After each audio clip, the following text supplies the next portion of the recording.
Mercedes have struggled for performance in 2022 but could use their star drivers to unlock pace. Lewis Hamilton and George Russell could be vital for Mercedes to move back towards the front of the F1 grid, according to team principal Toto Wolff's wife Susie.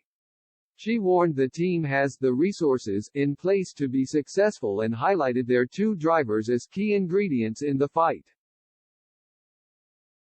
Wolff also stressed the importance of damage limitation until engineers can get on top of the issues.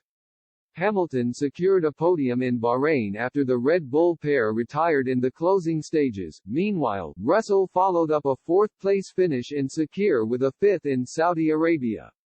The points haul has helped the Silver Arrows cling on to second in the constructors' standings despite their poor start.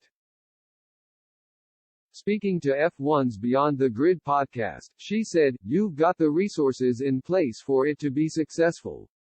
You've got the greatest driver of all time in one car and a huge young talent in the other car. I think the ingredients are there, but this sport is brutal. If you have one area lacking, you're going to pay the price. At the moment we have more than one area lacking and we need to get on top of the problems.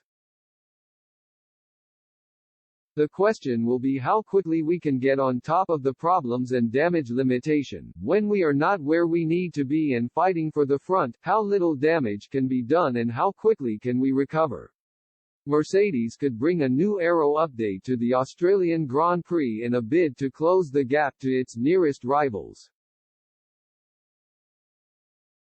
Updates were expected to filter through much later for the race at Imola at the end of April or the Spanish Grand Prix. Ex-driver David Coulthard has urged both drivers, particularly Russell, to stamp their authority on the team to overcome the issues. He urged Hamilton and Russell to be the voice that enables Mercedes to build a car capable of challenging back at the front. He said, "What's actually happened is that Ferrari and Red Bull have come flying out of the blocks, and there are some who might judge that George's first couple of races have not been up to standard. I wouldn't agree with that. I think he's handled the car and the situation well. You can only drive the car you've been given. His next job will be, along with Lewis Hamilton, is to be the voice that enables his Mercedes team to develop a winning car."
I